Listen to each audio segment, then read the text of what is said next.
Hello friends, तो आज हम स्टार्ट करते हैं द्रव्य गुण का लेक्चर नंबर 2। फर्स्ट लेक्चर में हमने स्टार्ट किया था प्रिंसिपल्स ऑफ जनरल फार्मेकोलॉजी के बारे में, जिसमें हमने drug definition, drug dosage forms, route of drug administration, ये सारे टॉपिक्स कंप्लीट करे थे। इस लेक्चर में हम स्टार्ट करेंगे drugs acting on central nervous system के बारे में, जिसमें हम पढ़ेंगे एनेस्थेटिक्स के बारे में, सेडेटिव हिप्नोटिक्स के बारे में, एंटी एपिलेप्टिक्स के बारे में, एंटी पार्किंसोनियन के बारे में, anti depressants, anti anxiety drugs, opioids जिसे हम एनाल्जेसिक ड्रग्स भी कहते हैं। तो ये सारे टॉपिक्स इस लेक्चर में हम कवर अप करेंगे।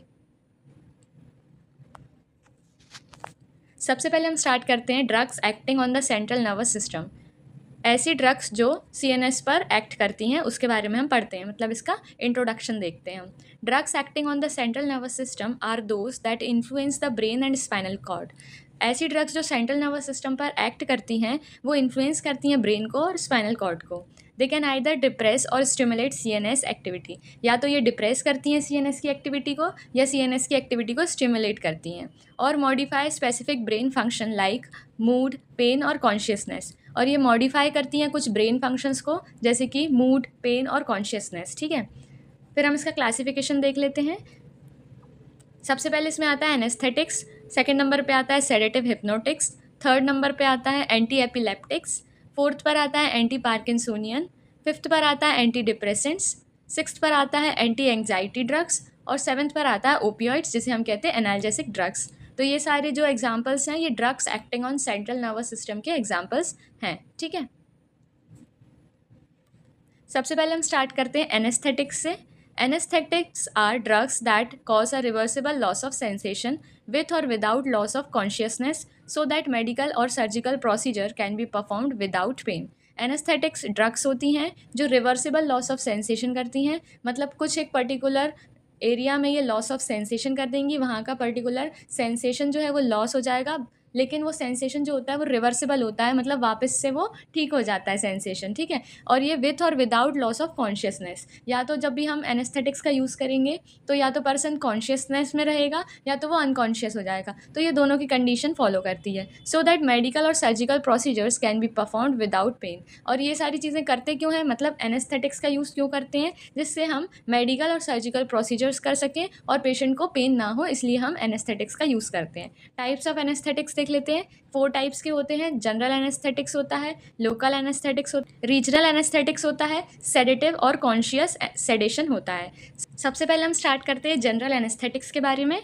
Produce loss of consciousness and affect the whole body. ये क्या करती है, जनरल एनेस्थेटिक्स में क्या होता है कि कॉन्शियसनेस का लॉस हो जाता है और ये पूरी बॉडी को अफेक्ट करता है। सेकेंड पॉइंट है इसका local anaesthetics,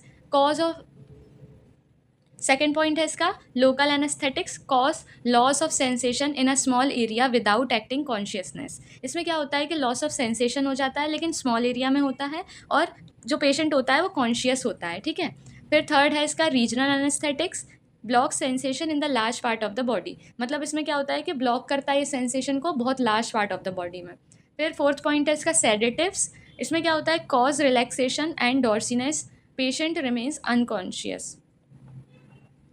cause relaxation and drowsiness, patients remain conscious. ठीक है, इसमें क्या होता है कि ये रिलैक्सेशन कॉज करता है, डॉर्सीनेस कॉज करता है और पेशेंट इसमें कॉन्शियस रहता है। ठीक है, तो यहाँ पर हम देख सकते हैं कि जो फर्स्ट जनरल एनेस्थेटिक्स है यहाँ पर पेशेंट जो होता है अनकॉन्शियस स्टेट में चला जाता है, तो ये जो बड़ी बड़ी सर्जरीज होती हैं उसमें ये जनरल एनेस्थेटिक्स का यूज़ किया जाता है। सेकेंड हम देख सकते हैं लोकल एनेस्थेटिक्स का सूचर्स वगैरह में यूज़ किया जाता है। ठीक है, थर्ड रीजनल एनेस्थेटिक्स का हम पार्चुरेशन के टाइम पर करते हैं, जब बेबी डिलीवर होता है उसमें यूज़ किया जाता है। और फोर्थ है सेडेटिव्स, इसका यूज़ किया जाता है जैसे किसी को एंग्जाइटी है, डिप्रेशन है, तो उस टाइम पर अगर हम इन एनेस्थेटिक्स का यूज़ करेंगे तो पर्सन जो है उसको रिलैक्स फील होगा और वो कॉन्शियस स्टेट में भी रहेगा। सबसे पहले हम पढ़ लेते हैं जनरल एनेस्थीसिया के बारे में। सबसे पहले हम इसकी डेफिनेशन देख लेते हैं। General anaesthesia is a controlled reversible state of consciousness with analgesia, pain relief, amnesia, loss of memory, muscle relaxation, loss of reflexes. General anaesthesia क्या करता है, कंट्रोल करता है, ठीक है, ब्रेन को, और रिवर्सिबल स्टेट ऑफ अनकॉन्शियसनेस देता है। मतलब क्या होता है कि बॉडी जो होती है वो अनकॉन्शियस हो जाती है, लेकिन फिर वो रिवर्सिबल स्टेज में होती है, ठीक है। और ये क्या करता है, पेन को रिलीव करता है। जनरल एनेस्थीसिया देने के बाद पेन रिलीफ हो जाता है, लॉस ऑफ मेमोरी हो जाती है, मसल्स का रिलैक्सेशन हो जाता है और लॉस ऑफ रिफ्लेक्सेस हो जाता है, ठीक है। फिर हम नेक्स्ट देखते हैं इसका मैकेनिज्म क्या होता है। General anaesthetics act mainly by depressing the CNS. General anaesthetics क्या करते हैं, ये सीएनएस को डिप्रेस करते हैं। इसका की मैकेनिज्म देख लेते हैं। ये इंक्रीज करते हैं एक्टिविटी ऑफ गाबा न्यूरोट्रांसमीटर्स की, ठीक है। ये इंक्रीज करते हैं activity of GABA neurotransmission causes neural inhibition. अगर गाबा न्यूरोट्रांसमिशन की एक्टिविटी इंक्रीज हो जाती है तो न्यूरल इनहिबिशन हो जाता है। जो न्यूरॉन्स होते हैं उनकी एक्साइटेटरी जो टेंडेंसी होती है वो कम हो जाती है। तो यहाँ पर लिखा है डिक्रीज एक्साइटेटरी ट्रांसमिशन, जैसे कि ग्लूटामेट NMDA रिसेप्टर्स। तो इन सब की क्या होती है, एक्साइटेटरी जो टेंडेंसी होती है वो डिक्रीज हो जाती है न्यूरॉन्स की, जिसकी वजह से सिग्नल्स जो है वो पास नहीं हो पाते अच्छे तरीके से, ठीक है। ऑल्टर आयंस सोडियम पोटेशियम और कैल्शियम, जिसकी वजह से ये सोडियम पोटेशियम और कैल्शियम आयन भी ऑल्टर करने लगते हैं। और जो नर्व इम्पल्स हैं, मतलब reduce nerve impulse transmission, nerve impulse का ट्रांसमिशन जो है वो कम हो जाता है और उस वजह से पर्सन को पेन फील नहीं होता है, ठीक है। तो उसका रिजल्ट क्या होता है, लॉस ऑफ कॉन्शियसनेस। कॉन्शियसनेस जो होती है वो लॉस हो जाती है। एनाल्जेसिया जैसा लगता है, मतलब पेन रिलीफ लगता है क्योंकि ट्रांसमिशन ही नहीं हो रहा है, ठीक है। अगर न्यूरॉन्स वन न्यूरॉन से अदर न्यूरॉन ट्रांसमिशन नहीं होगा तो उस वजह से सिग्नल्स जो है वो पास ही नहीं होंगे, ब्रेन तक सिग्नल्स नहीं पहुंचेंगे। तो ये एनाल्जेसिया की भी कंडीशन शो करता है कि पेन रिलीफ करता है और मसल्स का रिलैक्सेशन करता है एनेस्थीसिया, ठीक है। नेक्स्ट हम देखते हैं टाइप्स ऑफ जनरल एनेस्थीसिया के बारे में। सबसे पहला है इनहेलेशन एनेस्थीसिया, जो इनहेल किया जाता है, और दूसरा है इंट्रावेनस एनेस्थेटिक्स, जिसे हम आईवी रूट से देते हैं, ठीक है। इंट्रावेनस होता है। एग्जाम्पल देख लेते हैं हम आईवी का, नाइट्रस ऑक्साइड, ईथर, सेवोफ्लूरेन, ठीक है। तो ये सारे हो गए एग्जाम्पल्स। फिर नेक्स्ट हम देखते हैं स्टेजेस ऑफ एनेस्थीसिया। सबसे पहले फर्स्ट स्टेज होती है एनाल्जेसिया स्टेज। इसमें क्या होता है कि पर्सन जो रहता है वो कॉन्शियस रहता है बट पेन उसका रिड्यूस हो जाता है, पेन कम हो जाता है। सेकंड स्टेज जो होती है वो एक्साइटमेंट की स्टेज होती है। इसमें डेल्यूरियम देखने को मिलेगा, रेस्टलेसनेस देखने को मिलेगी और इरेगुलर ब्रीदिंग देखने को मिलेगी पर्सन की। फिर थर्ड होती है सर्जिकल एनेस्थीसिया। इसमें डिज़ायर्ड स्टेज फॉर सर्जरी होती है, मतलब सर्जरी के लिए परफेक्ट स्टेज होती है एनेस्थीसिया की थर्ड स्टेज। रेगुलर ब्रीदिंग होती है, इसमें मसल्स का रिलैक्सेशन रहता है। फिर होती है फोर्थ स्टेज, इसमें होता है मेड्यूलरी पैरालिसिस हो जाता है इसमें, और सीवियर सीएनएस डिप्रेशन भी कॉज हो जाता है, रेस्पिरेटरी और कार्डिक फेलियर भी हो सकता है। तो जो फोर्थ स्टेज होती है वो डेंजरस होती है। नेक्स्ट हम देखते हैं monitoring during general anaesthesia. General anaesthesia के टाइम पर क्या क्या मॉनिटर करना पड़ता है। कंटिन्यूसली मॉनिटर करना पड़ता है वाइटल साइंस को, जैसे कि heart rate, blood pressure, respiratory rate, ठीक है। फिर दूसरा ऑक्सीजनेशन, जैसे पल्स ऑक्सीमेट्री को भी मॉनिटर करना पड़ता है। फिर वेंटिलेशन, मतलब एंड टाइडल CO2 को मॉनिटर करना पड़ता है। डेप्थ ऑफ एनेस्थीसिया को भी मॉनिटर करना पड़ता है। Clinical science, EEG based monitors, ये सारी चीज़ें मॉनिटर करनी पड़ती है ड्यूरिंग जनरल एनेस्थीसिया। फिर कुछ रिवर्सिबल एजेंट्स भी देख लेते हैं। Use to reverse effects after surgery. क्या होता है कि सर्जरी के टाइम पर हम एनेस्थीसिया पेशेंट को देते हैं और उसके बाद हमें उसको रिवर्स इफेक्ट्स करना पड़ता है। मतलब हमने जब उस पेशेंट को एनेस्थीसिया दिया तो वो अनकॉन्शियस स्टेट में चला गया, लेकिन अब हमें उसको वापस से कॉन्शियस स्टेट में लाना है तो हमें कुछ रिवर्सिबल एजेंट्स देने पड़ते हैं, जिससे क्या होता है कि पर्सन जो होता है वो कॉन्शियस स्टेट में आ जाता है। तो फॉर ओपियोइड्स के लिए नैलोक्सोन यूज़ किया जाता है। फॉर बेंजो डायज़ेपाइंस के लिए फ्लूमेजिनाइल यूज़ करते हैं। फॉर मसल रिलैक्सेंट्स के लिए नियोस्टिग्माइन यूज़ करते हैं। तो ये सारे रिवर्सिबल एजेंट्स होते हैं। नेक्स्ट हम देखते हैं लोकल एनेस्थीसिया क्या होता है। सबसे पहले हम इसकी डेफिनेशन देख लेते हैं। Reversible loss of sensation in a specific area of the body without loss of consciousness. Reversible loss of sensation होता है, मतलब ये वापस से ठीक हो जाता है, ये वाला भी, ठीक है। स्पेसिफिक एरिया में किया जाता है इसमें लॉस ऑफ सेंसेशन, और इसमें जो पर्सन रहता है वो कॉन्शियस होता है, ठीक है। फिर हम इसका मैकेनिज्म ऑफ एक्शन देख लेते हैं कि ये कैसे वर्क करता है। ये ब्लॉक करता है वोल्टेज गेटेड सोडियम चैनल्स को, जिसकी वजह से सोडियम का इन्फ्लक्स जो है नर्व सेल्स में प्रिवेंट हो जाता है, मतलब कम हो जाता है या बंद हो जाता है, जिसकी वजह से डीपोलराइजेशन स्टॉप हो जाता है। Action potential is not generated, और एक्शन पोटेंशियल जो है वो जनरेट नहीं हो पाता है, और पेन सिग्नल्स जो है वो ब्रेन तक नहीं पहुंच पाते हैं। Pain signals can not travel to brain. Short में अगर हम देखें कि अगर सोडियम की एंट्री, मतलब सोडियम का इन्फ्लक्स रुक जाएगा तो डीपोलराइजेशन नहीं होगा, जिसकी वजह से नर्व इम्पल्स का ट्रांसमिशन नहीं होगा और पेन का भी ट्रांसमिशन ब्रेन तक नहीं हो पाएगा, ठीक है। तो इस तरीके से ये मैकेनिज्म होता है इसका। फिर हम इसके टाइप्स देख लेते हैं। टाइप्स ऑफ लोकल एनेस्थीसिया में आता है बेस्ड ऑन केमिकल स्ट्रक्चर्स। ये 2 टाइप्स के होते हैं, ईस्टर टाइप होता है और अमाइड टाइप होता है। ईस्टर टाइप में 2 आते हैं, प्रोकाइन और टेट्राकाइन। ये जो होते हैं ये मोर एलर्जिक रिएक्शन शो करते हैं, ठीक है। अमाइड टाइप जो होता है वो लिडोकाइन और ब्यूपीवेकाइन आते हैं इसमें, ये सेफ़र होते हैं और ये कॉमनली यूज़ किए जाते हैं। फिर based on duration of action इसको 3 पार्ट्स में डिवाइड किया गया है, जैसे कि शॉर्ट एक्टिंग, इंटरमीडिएट एक्टिंग और लॉन्ग एक्टिंग। शॉर्ट एक्टिंग में आता है प्रोकाइन, इंटरमीडिएट एक्टिंग में आता है लिडोकाइन और लॉन्ग एक्टिंग में आता है ब्यूपीवेकाइन। तो ये सारे इसके एग्जाम्पल्स हो गए। नेक्स्ट हम देखते हैं एडमिनिस्ट्रेशन, मतलब लोकल एनेस्थीसिया को किस रूट से हम बॉडी में ट्रांसफ़र कर सकते हैं। सबसे पहला है इसमें ट्रॉपिकल रूट। सबसे पहले हम इसमें देखते हैं टॉपिकल, जो स्किन के थ्रू होता है। सेकंड है इन्फिल्ट्रेशन, थर्ड है नर्व ब्लॉक, फोर्थ है स्पाइनल एनेस्थीसिया, स्पाइनल कॉर्ड के थ्रू भी दे सकते हैं, और एपिड्यूरल एनेस्थीसिया, ठीक है। तो जो स्पाइनल एनेस्थीसिया होता है वो सब एरेकोनाइड स्पेस में दिया जाता है और एपिड्यूरल एनेस्थीसिया जो होता है वो एपिड्यूरल स्पेस में दिया जाता है, ठीक है। फिर नेक्स्ट हम देखते हैं onset and duration of local anaesthesia. Onset depend करती है लिपिड सॉल्युबिलिटी पर, पीके ऑफ ड्रग्स पर, टिश्यू पीएच पर, ठीक है। फास्ट ऑनसेट जो होती है वो लिडोकाइन की होती है और स्लो ऑनसेट जो होती है वो ब्यूपीवेकाइन की होती है। Duration depends on protein binding, blood supply to area, use of vasoconstrictor, example adrenaline. Adrenaline क्या करता है, prolong duration by reducing absorption. क्या होता है कि जो ड्रग होती है वो बैलेंस स्टेट पर होनी चाहिए, मतलब उसका ऑनसेट और ड्यूरेशन जो है वो बैलेंस्ड होना चाहिए। जैसे कि अगर हम देखें ड्यूरेशन कि वो कितने समय तक बॉडी में रहती है और कितनी जल्दी वो एब्जॉर्ब होती है, उसको हम कहते हैं ड्यूरेशन। अगर वो जल्दी से एब्जॉर्ब हो रही है, बहुत जल्दी एब्जॉर्ब हो रही है तो भी प्रॉब्लम क्रिएट करेगी, और बहुत टाइम बाद एब्जॉर्ब हो रही है तो भी बहुत प्रॉब्लम क्रिएट करेगी। तो वो जो होती है ये कंडीशन बैलेंस्ड स्टेट में होनी चाहिए। जैसे कि अगर हम एग्जाम्पल देखें तो एड्रेनलिन जो होता है वो ड्यूरेशन को बढ़ाता है, ठीक है। मतलब ज़्यादा टाइम तक जो बॉडी में वो ड्रग है वो रीएब्जॉर्ब धीरे धीरे होगी, ठीक है। Reduce absorption of that particular drug. Adrenaline इसकी ड्यूरेशन बढ़ाता है, ठीक है। तो यहाँ पर हम इजीली इसको समझ सकते हैं। फिर नेक्स्ट हम देखते हैं एडवर्स इफेक्ट्स, देख लेते हैं हम इसके। लोकल एनेस्थीसिया के सबसे पहला एडवर्स इफेक्ट होता है सीएनएस पर, ये इफेक्ट करता है। Dizziness, tinnitus, conversion, CNS depression, ये सारी चीज़ें कॉज करता है। सेकंड, कार्डियोवास्कुलर इफेक्ट्स कॉज करता है, जैसे हाइपोटेंशन, ब्रेडिकार्डिया, एरिथ्रीमियासिस, ठीक है। स्पेशली विथ ब्यूपीवेकाइन से एरिथ्रीमियास कॉज होता है। फिर थर्ड हम देखते हैं एलर्जिक रिएक्शन, जो more common with Easter type. ये हम ऑलरेडी पढ़ चुके हैं कि जो ईस्टर टाइप होता है वो ज़्यादातर एलर्जिक रिएक्शन कॉज करता है।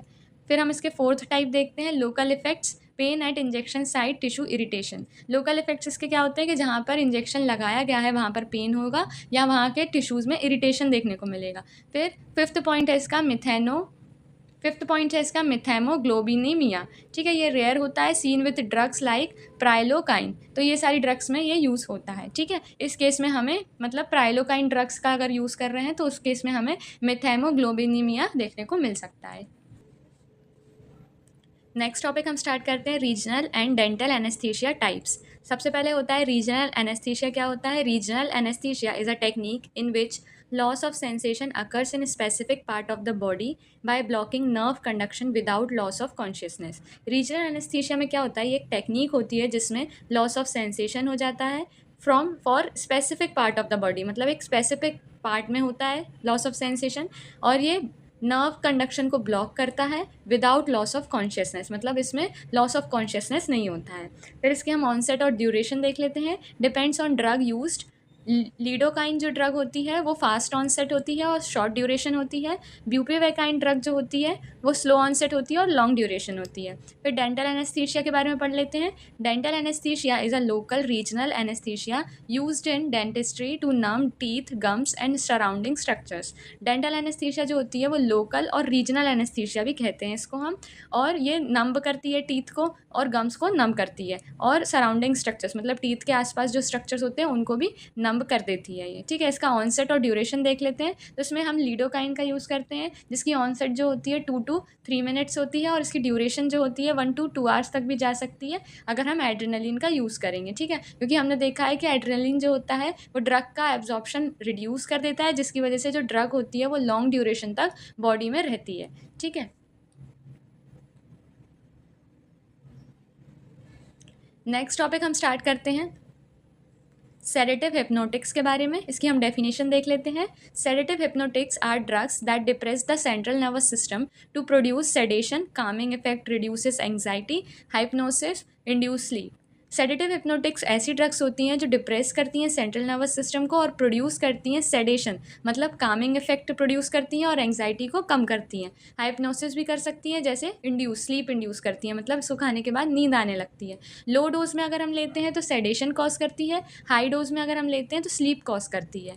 फिर हम इसके टाइप्स देख लेते हैं। टाइप्स ऑफ सेडेटिव हिप्नोटिक्स, सबसे पहला है इसका बेंजोडायज़ेपाइन, सेकंड है बार्बिचरेट्स, थर्ड है नॉन बेंजोडायज़ेपाइन हिप्नोटिक्स जिसे हम जेड ड्रग्स भी कहते हैं, फोर्थ है मेलेटोनिन रिसेप्टर एगोनिस्ट, फिफ्थ है सेडेटिंग एंटीहिस्टामाइंस। फर्स्ट के बारे में हम पढ़ लेते हैं। जो बेंजोडायज़ेपाइन होती है वो एंग्जाइटी और इंसोम्निया में यूज़ होती है और ये सेफ़र होती हैं दैन बार्बिचरेट्स। इसके कुछ एग्जांपल दिए हुए हैं, वो आप पढ़ लेना। फिर उसके बाद बार्बिचरेट्स देख लेते हैं। इसके फीचर्स जो होते हैं, ये लेस यूज्ड रहती है, नाउअडेज इसको बहुत कम यूज़ किया जा रहा है।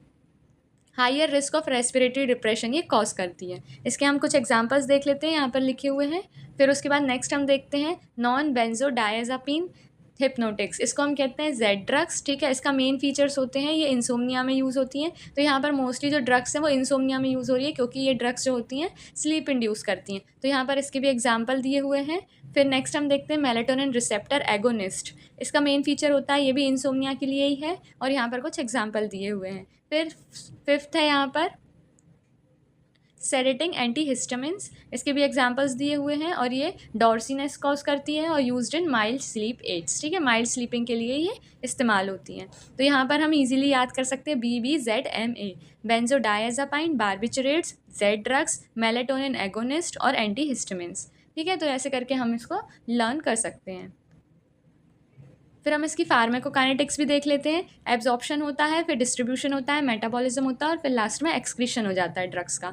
ठीक है, एब्जॉर्प्शन कैसे होता है, इसको हम ओरली इनटेक करते हैं, मतलब माउथ से इनटेक करते हैं, और कुछ जो होती हैं उनको IV से भी दे सकते हैं। फिर नेक्स्ट हम देखते हैं डिस्ट्रीब्यूशन कैसे होता है। ये हाईली लिपिड सॉल्युबल होती हैं और ये ब्लड ब्रेन बैरियर को क्रॉस करती हैं, रैपिड एंट्री करती हैं इनटू द CNS, इसलिए ये क्विक ऑनसेट होती हैं, मतलब जल्दी से वर्कआउट करती हैं ये। ठीक है, इनका जो रिजल्ट आता है वो जल्दी आता है। एक्यूमुलेट इन फैट टिश्यू, ये इसका एक डिसएडवांटेज होता है कि ये एक्यूमुलेट हो जाती हैं फैट टिश्यूज़ में।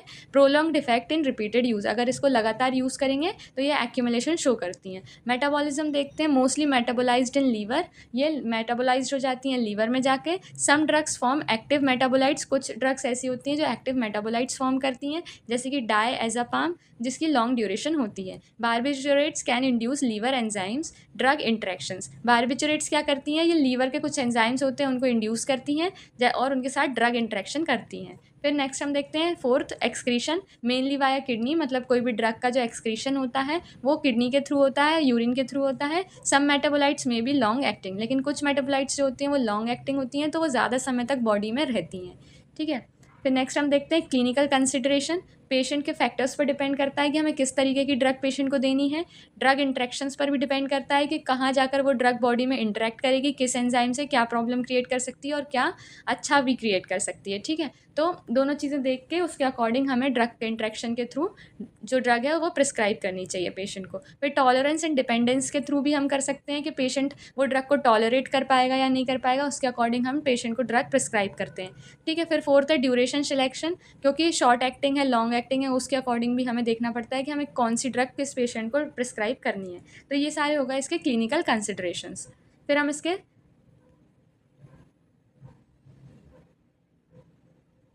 नेक्स्ट हम इसके एडवर्स इफेक्ट्स देख लेते हैं, जैसे कि जो कॉमन होते हैं वो डॉर्सीनेस होती है, डिजीनेस होती है, कन्फ्यूजन, इम्पेयर्ड कोऑर्डिनेशन, ये कॉमन इफेक्ट्स होते हैं, साइड इफेक्ट्स। ठीक है, और सीरियस वाले जो होते हैं वो होते हैं respiratory depression, hypotension, memory impairment, तो ये सारे सीरियस होते हैं। फिर हम इसके क्लिनिकल यूज़ भी देख लेते हैं। ये एंग्जाइटी डिसऑर्डर में यूज़ होती है, इंसोम्निया में यूज़ होती है, सीजर डिसऑर्डर में यूज़ होती है, मसल रिलैक्सेशन के लिए यूज़ होती है और एल्कोहल विड्रॉल के लिए, ये सारी क्लिनिकल यूजेस होते हैं इसके। नेक्स्ट हम स्टार्ट करते हैं एंटी एपिलेप्टिक ड्रग्स के बारे में, जिसे हम AEDs भी कहते हैं। सबसे पहले हम इसकी डेफिनेशन देखते हैं। Anti epileptic drugs are medications use to prevent or control seizures by reducing abnormal electrical activity in the brain. Anti epileptic drugs एक मेडिकेशंस होती हैं जिसे हम यूज़ करते हैं प्रिवेंट करने के लिए सीजर्स को। ठीक है, ये प्रिवेंट और कंट्रोल दोनों करती हैं सीजर्स को, और ये रिड्यूस करती हैं जो भी ब्रेन में एबनॉर्मल इलेक्ट्रिकल एक्टिविटी हो रही है उसको ये कम करती है, इसलिए हम इसको सीजर्स में यूज़ करते हैं। फिर नेक्स्ट हम इसका मैकेनिज्म देख लेते हैं। ये सोडियम चैनल्स को ब्लॉक करती है और गाबा की एक्टिविटी को इंक्रीज़ करती है। हमने देखा है कि अगर गाबा की एक्टिविटी इंक्रीज़ हो जाती है तो न्यूरोट्रांसमिशन जो होते हैं वो कम हो जाते हैं, जिसकी वजह से जो भी ट्रांसमिशन या जो भी सिग्नल्स हैं वो प्रॉपर तरीके से ट्रांसमिट नहीं हो पाते हैं और प्रॉपर तरीके से ब्रेन में सिग्नल्स नहीं पहुंचते, तो उसकी वजह से पर्सन जो है वो अनकॉन्शियस फील करता है। ठीक है, तो ये हम ऑलरेडी देख चुके हैं। तो यहाँ पर भी क्या होता है कि ये जो एंटी एपिलेप्टिक्स ड्रग होती है ये ब्लॉक करती है सोडियम चैनल्स को, इन्हेंस करती है गाबा की एक्टिविटी को, कैल्शियम को भी ब्लॉक करती है, कैल्शियम चैनल्स को भी ब्लॉक करती है, और इसके मल्टीपल मैकेनिज्म होते हैं। ठीक है, फिर नेक्स्ट हम देखते हैं टाइप्स ऑफ सीजर्स और ड्रग यूज्ड, मतलब अलग अलग प्रकार के सीजर्स होते हैं और उसमें अलग अलग प्रकार की ड्रग्स का यूज़ किया जाता है। सबसे पहले होता है फोकल, जिसमें हम यूज़ करते हैं फिनाइटोइन। ठीक है, फिर सेकंड नंबर पे हम देखते हैं जनरलाइज टॉनिक क्लॉनिक सीजर्स, इसमें जर्क जैसा प्रोड्यूस होता है, इसमें हम यूज़ करते हैं वाल्प्रोइक एसिड। ठीक है, फिर थर्ड हम देखते हैं एब्सेंस सीजर्स होता है ये, इसमें भी वाल्प्रोइक एसिड यूज़ करते हैं। फिर फोर्थ है मायोक्लोनिक सीजर्स, इसमें भी हम वाल्प्रोइक एसिड यूज़ करते हैं।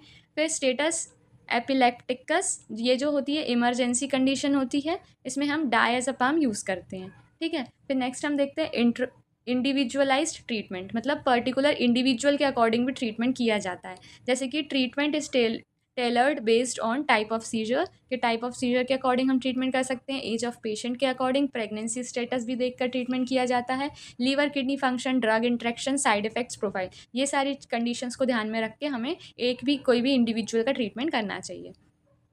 फिर कॉमन एंटी एपिलेप्टिक ड्रग देख लेते हैं। ओल्डर ड्रग्स में आती हैं वेल्प्रोइक एसिड, ठीक है, फिनोबार्बिटल, कार्बे, एमेजिपाइन, फिर फिनाइटोइन, ये सारी होती हैं ओल्डर ड्रग्स। और न्यूअर ड्रग्स में आती हैं लेवेट्रिरासिटम, लेमोट्रिजाइन और लोप्रेमाइट। ठीक है, तो ये सारी न्यूअर ड्रग्स होती हैं। फिर नेक्स्ट हम देखते हैं कॉमन एडवर्स इफेक्ट्स क्या होते हैं, मतलब जनरल डॉर्सीनेस देखने को मिलेगी, dizziness, ataxia, skin rash, liver toxicity, ये सारी कंडीशंस हमें, जिंजीवल हाइपरप्लेसिया, ये सारे साइड इफ़ेक्ट्स हमें देखने को मिल सकते हैं। ठीक है, इस ड्रग्स के।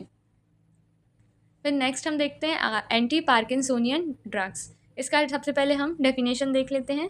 Anti parkinsonian drugs are medications use to treat Parkinson's disease, ये पार्किंसन डिसीज को ट्रीटमेंट में यूज़ होती है। A condition caused by dopamine deficiency in brain, Parkinson's disease में क्या होता है कि डोपामिन की डेफिशिएंसी हो जाती है ब्रेन में, उसकी वजह से पार्किंसन डिसीज़ होती है, और उसके ट्रीटमेंट के लिए हम एंटी पार्किंसोनियन ड्रग्स का यूज़ करते हैं।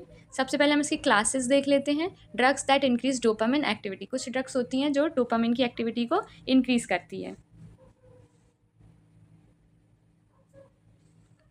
सबसे पहले हम देखते हैं डोपामिन प्रिकर्सर। इसका मैकेनिज्म होता है convert into dopamine in the brain. ये जो ड्रग होती है पर्टिकुलर, ये खुद जो ड्रग होती है वो कन्वर्ट हो जाती है डोपामिन में। इसका एग्जांपल होता है लेवोडोपा और कार्बियोडोपा। तो ये जो ड्रग्स होती हैं ये खुद ही डोपामिन में कन्वर्ट हो जाती हैं। दूसरा हम देखते हैं डोपामिन एगोनिस्ट। इसका मैकेनिज्म क्या होता है, ये डायरेक्टली स्टिमुलेट करती है डोपामिन के रिसेप्टर्स को। तो इसके एग्जांपल दिए हुए हैं जैसे कि एपोमॉर्फिन। ठीक है, फिर सी है इसमें MAO-B इनहिबिटर्स। इसका मैकेनिज्म क्या होता है, इनहिबिट मोनोअमाइन ऑक्सीडेज बी, ये इनहिबिट करती है मोनोअमाइन ऑक्सीडेज बी को, जिसकी वजह से डिक्रीज ब्रेकडाउन ऑफ डोपामिन होता है और ये प्रोलॉन्ग एक्शन तक रहती है। इसका जो एग्जाम्पल होता है वो होता है सिलेजिलाइन। ठीक है, फिर डी देख लेते हैं हम COMT इनहिबिटर्स। ये इनहिबिट करती है कैटेकोल ओ मिथाइल ट्रांसफेरेज को, जिसे हम COMT भी कहते हैं, जो रिड्यूस करता है पेरिफेरल मेटाबॉलिज्म को ऑफ लेवाडोपा। हमने देखा है कि लेवोडोपा जो ड्रग होती है वो खुद कन्वर्ट होती है डोपामिन में, तो ये इसके मेटाबॉलिज्म को रिड्यूस करती है, ये COMT इनहिबिटर्स। ठीक है, जिसकी वजह से जो लेवाडोपा है वो लॉन्ग ड्यूरेशन तक बॉडी में एग्जिस्ट कर सकती है। ठीक है, फिर ई पॉइंट देखते हैं dopamine releasers, increase release of dopamine and blocks its reuptake. ये क्या करती है कि इंक्रीज करती है डोपामिन के रिलीज को और उसके रीअपटेक को रिड्यूस करती है। इसका एग्जांपल होता है एमेंटेडिन। ठीक है, फिर नेक्स्ट हम देखते हैं drugs that decrease cholinergic activity. ठीक है, जिसको हम कहते हैं एंटी कोलिनर्जिक। इसका मैकेनिज्म क्या होता है, ब्लॉक मस्कैरिनिक रिसेप्टर्स, ये मस्कैरिनिक रिसेप्टर्स को ब्लॉक करती है, जिसकी वजह से डोपामिन जो है वो रीस्टोर हो जाता है, और एसिटाइल कोलिन बैलेंस हो जाता है, जिसकी वजह से ट्रिमर्स जो हैं वो रिड्यूस हो जाते हैं। इसके एग्जांपल देखते हैं हम, बेंस्ट्रोफिन, ठीक है, तो ये इसका एग्जांपल हो गया। नेक्स्ट हम देखते हैं एंटी डिप्रेसेंट्स। इसकी डेफिनेशन देख लेते हैं। Anti depressants are drugs use to treat depression, ये डिप्रेशन को ट्रीटमेंट के लिए यूज़ होती है anti depressants, and other mood disorder, और दूसरे मूड डिसऑर्डर्स को भी ये ट्रीट करती हैं। By modifying the level of neuro, ये जो जिन न्यूरो पर कंट्रोल करती हैं उनके नाम होते हैं सेरोटोनिन, नॉरएपिनेफ्रिन और dopamine in brain, thereby improving, और फिर ये इम्प्रूव करती हैं मूड, इमोशंस और बिहेवियर्स को। तो यहाँ पर हम एक समरी देख लेते हैं। एंटी डिप्रेसेंट्स जो ड्रग्स होती हैं वो डिप्रेशन को ट्रीट करती हैं, मूड डिसऑर्डर को ट्रीट करती हैं, मॉडिफाई करती हैं लेवल ऑफ न्यूरो को, जैसे कि सेरोटोनिन, नॉरएपिनेफ्रिन और डोपामिन, ठीक है, और ये ब्रेन की एक्टिविटी को इम्प्रूव करते हैं, जैसे कि मूड, इमोशन और बिहेवियर। की न्यूरो अगर हम यहाँ पर देखें तो सेरोटोनिन होता है जो मूड, स्लीप और एपेटाइट के लिए रिस्पॉन्सिबल होता है, नॉरएपिनेफ्रिन अलर्टनेस और एनर्जी के लिए रिस्पॉन्सिबल होता है, डोपामिन प्लेजर और मोटिवेशन के लिए रिस्पॉन्सिबल होता है। फिर हम क्लासेस देख लेते हैं एंटी डिप्रेसेंट्स की, used in treatment of depression and related conditions. सबसे पहले सिलेक्टिव सेरोटोनिन रीअपटेक इनहिबिटर्स। इसका मैकेनिज्म क्या होता है कि ये सेरोटोनिन के लेवल को इंक्रीज़ कर देता है, जिसकी वजह से जो बॉडी है उसमें एंटी डिप्रेसेंट्स नहीं होता, क्योंकि हम यहाँ पर देख सकते हैं अगर सेरोटोनिन का जो अमाउंट है वो इंक्रीज़ हो जाएगा तो उसकी वजह से मूड अच्छा रहेगा पर्सन का, उसको प्रॉपरली स्लीप होगी, ठीक है, उसको प्रॉपर टाइम पर नींद आ जाएगी, उसका जो भूख लगना है मतलब एपेटाइट है वो अच्छा रहेगा, ठीक है। तो ये क्या करता है, ये सेरोटोनिन के लेवल को इंक्रीज़ करती हैं ये ड्रग्स। यहाँ पर एग्जाम्पल दिया हुआ है जैसे सिटेलोपाम, ठीक है, तो ये सारे एग्जाम्पल्स दिए हुए हैं, ये ईजिली आप याद कर सकते हैं, एक एक एग्जाम्पल भी याद करेंगे तो चलेगा। फिर सेकेंड है इसमें सेरोटोनिन नॉरएपिनेफ्रिन रीअपटेक इनहिबिटर्स कहते हैं हम इसे। ये इसका मैकेनिज्म क्या होता है, ये सेरोटोनिन और नॉरएपिनेफ्रिन का बैलेंस करती है, ठीक है। इसके एग्जांपल होते हैं ड्यूलोजिटाइन, ठीक है। थर्ड हम देखते हैं ट्राई साइक्लिक एंटी डिप्रेसेंट्स, जैसे हम कहते हैं TCA। इसका मैकेनिज्म होता है inhibit reuptake of serotonin and norepinephrine. ये इनहिबिट करती है रीअपटेक ऑफ सेरोटोनिन और नॉरएपिनेफ्रिन, मतलब इसमें हम नॉर्मली ये कह सकते हैं कि सेरोटोनिन और नॉरएपिनेफ्रिन के लेवल को बैलेंस स्टेट में लाती है। इसके जो एग्जांपल होते हैं वो यहाँ पर लिखे हुए हैं, जैसे कि एमीप्रेमाइन, ठीक है, तो ये इसका एक एग्जांपल हम याद कर सकते हैं। नेक्स्ट हम फिफ्थ पॉइंट देखते हैं, ये होता है एटिपिकल एंटी डिप्रेसेंट्स। इसका मैकेनिज्म क्या होता है कि नॉरएपिनेफ्रिन और डोपामिन को भी बैलेंस स्टेट में लाता है। इसका हम एग्जांपल देखें तो ट्रेजोडन, ये इसका एग्जांपल होता है, ट्रेजोडोन, ठीक है। फिर नेक्स्ट हम देखते हैं important consideration before and during therapy. ये कुछ इंपॉर्टेंट कंसिडरेशन होते हैं जिनको हमें देखना चाहिए बिफोर और ड्यूरिंग टाइम पर थेरेपी जब हम करते हैं, जैसे कि डिलेड ऑनसेट ऑफ एक्शन, ठीक है, clinical effects appear after 2-4 weeks, मतलब जो भी पेशेंट के अंदर क्लिनिकल अपीयरेंस आ रहे हैं ड्रग लेने के बाद उसको हमें देखना चाहिए, ठीक है।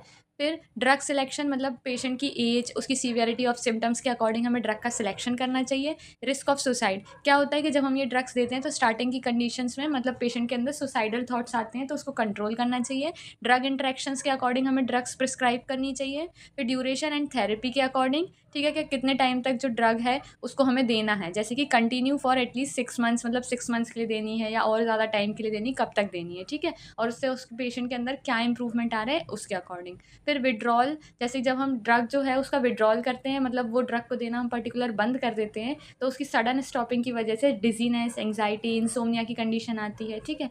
फिर स्पेशल पॉपुलेशन, मतलब प्रेगनेंसी की स्टेज में हम जो ड्रग्स पेशेंट्स को दे रहे हैं तो उसको हमें कॉशन रखना चाहिए कि प्रेगनेंसी में हमें कॉशन रखकर ड्रग्स देनी चाहिए, ठीक है। फिर नेक्स्ट हम देखते हैं साइड इफ़ेक्ट्स क्या होते हैं इस ड्रग्स के। कॉमन साइड इफेक्ट होते हैं nausea, vomiting, headache, sleep disturbance, insomnia, sedation, sexual dysfunction, ये सब जो होते हैं कॉमन साइड इफेक्ट्स होते हैं। और क्लास स्पेसिफिक साइड इफेक्ट्स भी होते हैं, जैसे SSRI, ठीक है, जिससे सेक्सुअल डिस्फंक्शन हो सकता है, SNRI की वजह से हाइपरटेंशन हो सकता है, TCA की वजह से ड्राई माउथ, ब्लर्ड विजन, ये सब हो सकता है, कार्डिक टॉक्सिसिटी भी हो सकती है, और MAOIS की वजह से हाइपर टेंसिव क्राइसिस हो सकते हैं, ठीक है, वेट गेन भी हो सकता है। नेक्स्ट टॉपिक हम स्टार्ट करते हैं specific indications of anti depressants. Anti depressants are prescribe not only for depression but also for several psychiatric and medical condition. मतलब जो एंटी डिप्रेसेंट्स होती हैं वो प्रिस्क्राइब की जाती हैं, डिप्रेशन के लिए तो की जाती हैं, लेकिन उसके अलावा ये सेवरल साइकेट्रिक और मेडिकल कंडीशंस में भी दी जाती हैं, जैसे कि स्लीप डिसऑर्डर में ट्रेजोडोन दी जाती है, ठीक है। ईटिंग डिसऑर्डर में हम देख सकते हैं तो बुलिमिया नर्वोसा दी जा सकती है, ठीक है। प्री मेंस्ट्रुअल डिसऑर्डर्स में दी जा सकती है, जैसे कि प्री मेंस्ट्रुअल डिस्फोरिक डिसऑर्डर में भी दी जाती है, ठीक है। सब्सटेंस यूज डिसऑर्डर्स में भी दी जाती है, जैसे कि स्मोकिंग सेसेशन में दी जाती है।